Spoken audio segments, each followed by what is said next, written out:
Now, I remember when I last raised this, you very cunningly put out a come and vote for us then if you're looking for a Conservative alternative. But He's a laughing. lot of people, Andrew, he knows whether you can hear it coming down, coming down the corridor. Bob, a lot of people, and I was talking to one of the Liberals today, another one, not Corey, Bernardi.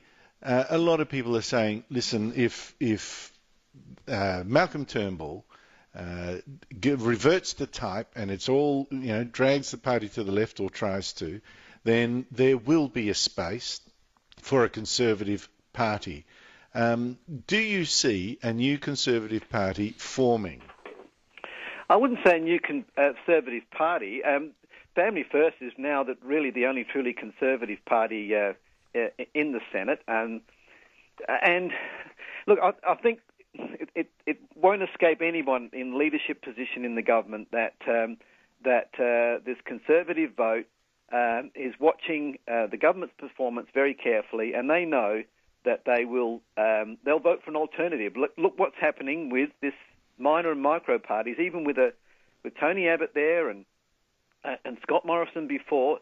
The vote for minors and micro parties was up to 25%. There's no doubt that it would go even higher if people became more disillusioned and more disenchanted with the government. So does that mean you get on the front? Does that mean you get on the front foot? Do you push this hard, or do you just expect people to find you? I don't. People do. They're already finding us. This is what we do. Every opportunity I get, I talk about Conservatives and acknowledge the achievements of previous generations. That we're realists. We see what works, what doesn't work, and we know what works. Well, let me put it to you. Family First, I'm trying to remember, is essentially initially an Assemblies of God outfit, wasn't it? No, it wasn't an Assemblies of God outfit. It was started by a church pastor many, many years ago. No different to just about every other institution, whether it's schools or hospitals. They're started by someone of goodwill, and they're usually someone that came out of a church background. But Family First in 2015 doesn't have any connection between any particular denomination or church. We are a mainstream party that believes in every family, a job and a house, property rights, free markets, laws of contracts, sound, a good, strong, sound economics. So if I decide then, Bob, to take matters into my own hands, mad as hell. Be careful here, Andrew. Mad as hell. I can't take it anymore. If they won't do it, I will. I would be better off joining your party as a candidate for Victoria than creating my own party. Most definitely. We would welcome you with open arms. But I'm not a Christian. That doesn't matter, you reckon? Not Senator Bolt. We would welcome you as representing that great Senator Bolt. I think he's got his eye on a House of Reps seat, Bob, not in the Senate. No. Senate's the way to go. Have you spoken to Senator Corey Bernardi about joining? No. Look, we're neighbours in our electorate offices and also in our parliamentary offices. We've known each other a long, long time. I was with the Liberal Party for 20-odd years. But come on, Bob, you're a great South Australian. It's draft time.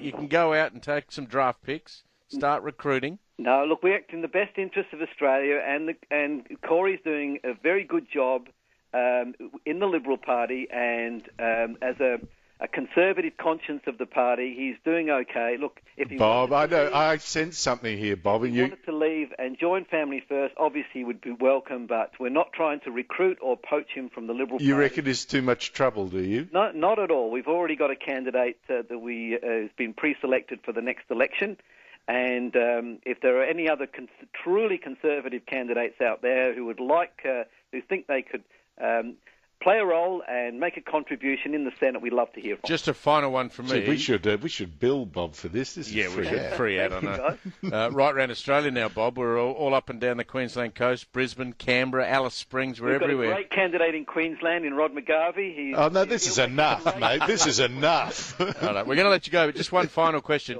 Do you expect any difference in the way that the government deals with the crossbenchers now that there's been a change in the PM's office? Yes, I do. I think we'll see a bit more of the Prime Minister. look, there's been a real demarcation between the lower house and the upper house, and I think for the remainder of this term, given the events of recent days, it wouldn't hurt for the Prime Minister to be almost the de facto leader of government in the Senate as well as the lower house. I mean, Mitch Fifield is the manager of government business in the Senate, who does a good job, but I think regular meetings, regular visits over to the Senate to meet the crossbenchers would go down very, very well. There's an opportunity here for the new Prime Minister, and if he grabs that opportunity with the crossbench, I think it would serve both the coalition, the government, and the nation really well. He's called you already, hasn't he?